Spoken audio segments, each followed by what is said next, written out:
Good morning, team. Today we're going to talk about an item that is key to us succeeding, key to us reaching the goals that we set for ourselves.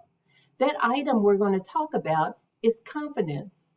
A lot of times people consider this a trait. People consider this a personality trait, confidence being something that you're born with or that you may have naturally. We also understand that confidence can come with experience. But guys, if you're just getting started on a new goal, you don't have the luxury of experience to develop the confidence. So how are we going to develop the confidence we need to get out there and achieve our goals and be professional and provide the excellent service that we aim to provide? Well, the first step is that we need to prepare. Prepare, prepare, prepare. We cannot over prepare for an appointment, for a phone conversation, for anything, any individual action step that's going to lead us to our goal. We should prepare. And if you don't have a lot of business right now, there's no reason for you not to use this opportunity to over prepare. For example, if you have a listing, instead of just doing one CMA for what's going on in the neighborhood currently, why don't you go back a couple of years in CMAs? You can do the neighborhood this 6 months. We could see what it did this time last year. You can even go back and see what it did 3 years ago. And just think of the confidence that that builds in you, how you're actually learning and researching that area and the expert that you're becoming before you talk to your client. The other thing you can do is get out from behind the computer and get in your car and drive to the neighborhood. Once you've run comps on the neighborhood, drive by the houses, see how they fit, drive by the next neighborhood, the nearby neighborhoods, and see why does the price change so distinctively from this street to the next when they're right beside each other. Usually you can see that visually.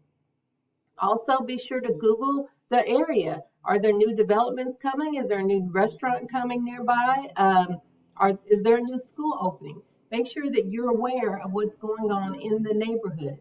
And also HOA websites or neighborhood websites. Those are great places to get information or get a feel for what's going on in that neighborhood.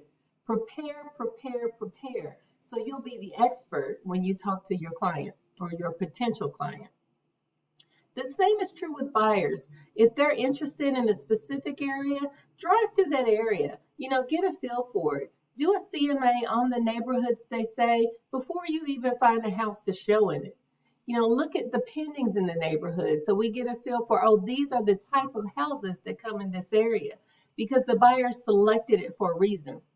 Again, getting in your car and driving in that area, it just already gives you a sense of what the buyer's going to feel. And lastly, this is so important. Be sure to lock into your lender partners. Again, if you don't have any, get some. But if you have financing options, if you understand them and you can talk this with your buyer, that's a whole nother tool in your toolkit. Next, practice is important. You can't ever get better without practice. So you want to role play. Get your role play partner. Use the mirror. Use your family. Only thing you want to be sure not to use is your real life client. Don't let the first time you practice those words that make you the expert be with your client. And lastly, just remember, with no risk, there's no reward. What we're doing sometimes feels uncomfortable. You have to get out of your shyness, step up and be the first one to speak. Sometimes you have to introduce yourself in situations where you don't know anyone.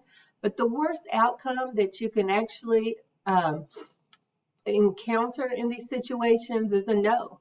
And I don't think that the no ever killed anybody. So you guys, you get out there, you be confident, you prepare, you practice, and you remember that you're great. Thank you.